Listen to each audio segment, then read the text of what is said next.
ഇതൊരു സിനിമയാണ്, ഒരു മേക്ക് ബിലീഫാണ്.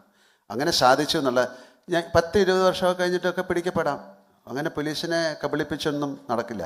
ഇപ്പോൾ സ്ഫടികം എന്നുള്ള സിനിമ ഇറങ്ങിയിട്ട് ആൾക്കാർ മുണ്ടൂരി പോലീസുകാരെ തലയിലിട്ടിടിച്ചു, ഇടിച്ച് സൂപ്പ് കഴിക്കുക അവന്മാരെയൊക്കെ. അപ്പോൾ അങ്ങനെ ഒരു സിനിമ കൊണ്ടോ കാര്യങ്ങളൊന്നുമില്ല. പിന്നെ ഇതിൽ അയാൾ ഒരു തരത്തിലുള്ള കാര്യങ്ങളും ചെയ്തിട്ടില്ല. അയാളുടെ കുടുംബത്തെ സേവ് ചെയ്യാനായിട്ട് അയാൾ ശ്രമിച്ചു.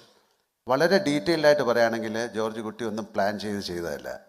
അയാൾ ചെയ്തത് ഭാഗ്യവശാൽ ശരിയായി മാറി എന്നുള്ളതാണ്. അയാൾ പിടിക്കപ്പെടും എന്നുള്ള രീതിയിൽ തന്നെയാണ് ചെയ്തത്. അയാൾ ചാൻസസ് എടുക്കുകയാണ്, പോസിബിലിറ്റി. അതിൽ അയാൾ സക്സസ്ഫുള്ളായി. അല്ലാതെ ഒരു മർഡർ കമ്മിറ്റ് ചെയ്തിട്ട് അതിൽ നിന്ന്, ഇപ്പോൾ ഈ ദൃശ്യം ഇറങ്ങുന്നതിന് മുമ്പേ ഇതുപോലെ എത്രയോ കാര്യങ്ങൾ നടന്നിട്ടുണ്ട്.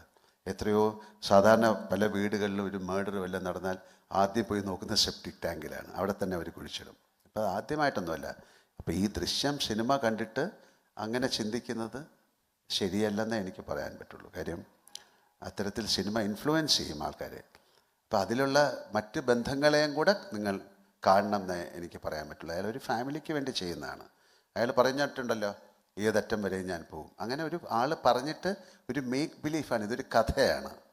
അത് നടന്ന സംഭവം അല്ലെങ്കിൽ ഇതുപോലെ ദൃശ്യം പോയിട്ട് ഒരു പരിപാടി കഴിഞ്ഞാൽ പോലീസ് പിറ്റേ ദിവസം പൊക്കിക്കൊണ്ടു പോകും. അതുകൊണ്ട് ആരും അതിന് ശ്രമിക്കണ്ട.